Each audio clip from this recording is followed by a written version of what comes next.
मतीन साहब, मैं गुजारिश करना चाहूँगा आपसे, जिस तरह के मौलाना ने फरमाया कि 1974 की असम्बली ने मुत्तफ़िक़ा तौर पर कादियानियों को काफिर करार दिया। ठीक, लेकिन कादियानी जमात की तरफ से ये सवाल आज का नहीं, 1974 के बाद से मुसलसल चला आ रहा है कि पार्लियामेंट का यह फैसला यकतरफा और सियासी था। उनके इस दावे में कितनी हकीकत है? अच्छा, हिटलर का एक मशीर होता था जर्मन में, उसका नाम था गोइबल्स जी।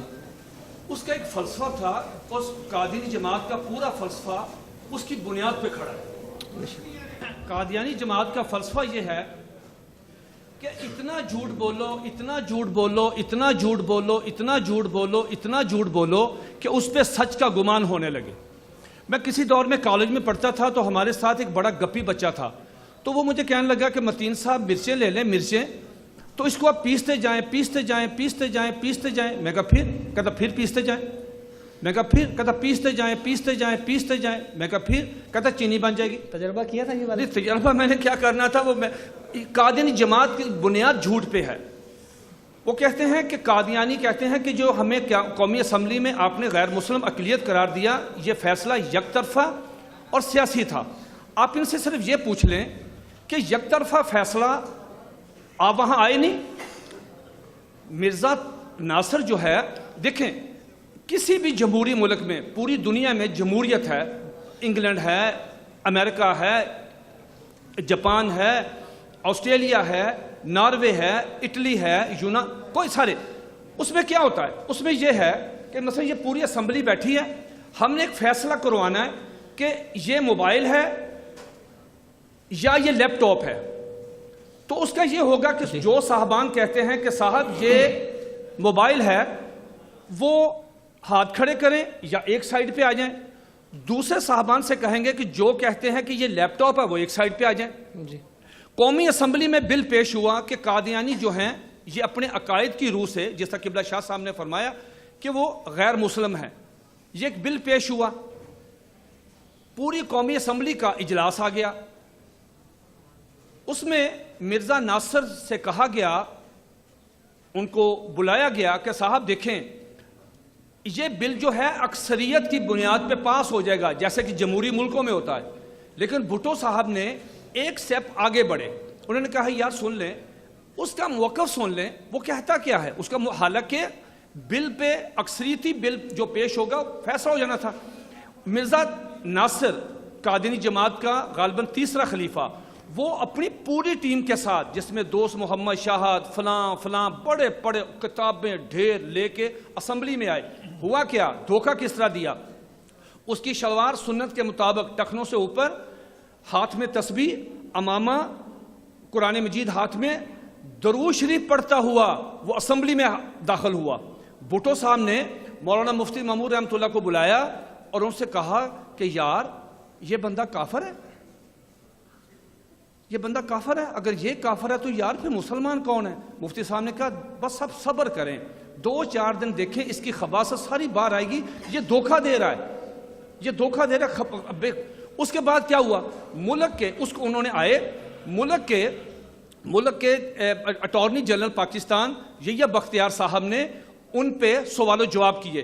पूरी असम्बली में किसी एक मेंबर को भी इजाजत नहीं थी कि वो बराह रास्त सवाल करता। जिसने सवाल करना है वो अटॉर्नी जनरल के थ्रू सवाल करता था। वहां भुट्टो साहब बैठे थे, साहबजादा फरूक अली खान साहब प्रिजाइड कर रहे थे, असम्बली स्पीकर फीर पीरजादा साहब बैठे थे, कौसर न्याजी साहब, तमाम मोअज़्ज़ज़ पार्लियामेंट। 13 दिन की बहस हुई। इनको हमने इनको कोई पिस्तौल की नोक पे लेके आए कि जबरदस्ती आओ भाई, ये तो खुद आए हैं कि ये सारे माजे गामे हैं, हम वहां ऐसी गुफ्तगू करेंगे, ऐसे दलाइल देंगे, इतना इनसे मुनाजरा करेंगे, ये तो फारग हो जाएंगे। लेकिन हुआ क्या कि जब उनसे सवाल हुए, मिर्जा नासिर ने एक दिन में 15-15 गिलास उस सेशन में पीता रहा, उसको पता नहीं चला कि हुआ क्या है। दोस्ताना माहौल में 13 दिन की बहस हुई और सब कुछ वहां पे वो मान गए, सब कुछ। ये अब तो असम्बली की कार्रवाई आ गई है। ये कहते थे कि जब असम्बली की कार्रवाई आ जाएगी आधा पाकिस्तान, ये भी कहते थे, ये ऑन रिकॉर्ड है, कि जिस दिन असम्बली की कार्रवाई आ गई, ये ज़ुफ़रुल्लाह खान का गालिबन इंटरव्यू है, उसने कहा था कि जिस दिन असम्बली की कार्रवाई पोशीदा मतलब उसमें वो कमरा बंद थी, अगर वो आ गई आधा पाकिस्तान मरज़ई हो जाएगा। साबदा फ़रूक अली खान से पूछा, और मैंने खुद हाई कोर्ट में चीमा साहब, मैंने खुद यही बख्तियार साहब से पूछा कि मैंने कहा जी कि वहाँ मैं मरज़इयों से मुनाजरा करता हूँ, तो मुझे कुछ तो 2-4 टिप्स दे दें। उन्होंने खैर मुझे 2-4 टिप्स दिए, तो मुझे उन्होंने कहा कि आपके पास हमेशा वो मरज़इयों की जो किताब है कलमतुल फ़सल, वो लाजमी होनी चाहिए। मैंने उनसे पूछा कि कादियानी ये कहते हैं कि अगर ये कार्रवाई शाया हो गई तो आधा पाकिस्तान मरज़ई हो जाएगा। खुदा की कसम उन्होंने मुझे कहा कि मतीन साहब, जिस दिन ये कार्रवाई शाया हो गई और लोगों ने पढ़ ली, एक कादियानी पाकिस्तान में जिंदा नहीं बचेगा। ये कन्फेस कर आए हैं कि हम मिर्जा कादियानी को मोहम्मद रसूलुल्लाह मानते हैं।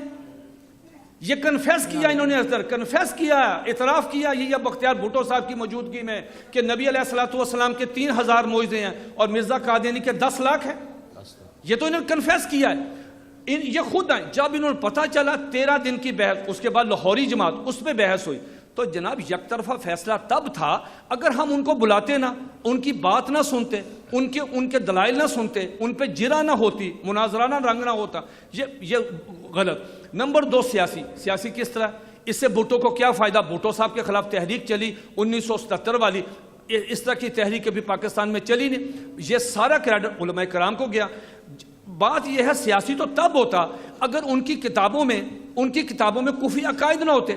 जब उनकी किताबों में, जैसे किबला शाह साहब ने उनकी रूहानी ख़ज़ाइन में, उनके मलफूजात में, उनके मजमू इश्तहारात में, कोई आदमी सुन नहीं सकता, पढ़ नहीं सकता, ये कुफरी अकायद हैं। तो कौमी असम्बली ने मेरिट पे आके फैसला किया और कादियानियों को गैर मुस्लिम अक़लियत करार दिया। और कादियानी आज तक उस फैसले को मानने से इनकारी हैं। वो कहते हैं हम नहीं फैसला मानते। ज़ाहिर बात है, जब आदमी आइन को नहीं तस्लीम करेगा तो पाकिस्तान में फिर लॉ एंड ऑर्डर की सूरत हाल पैदा हो।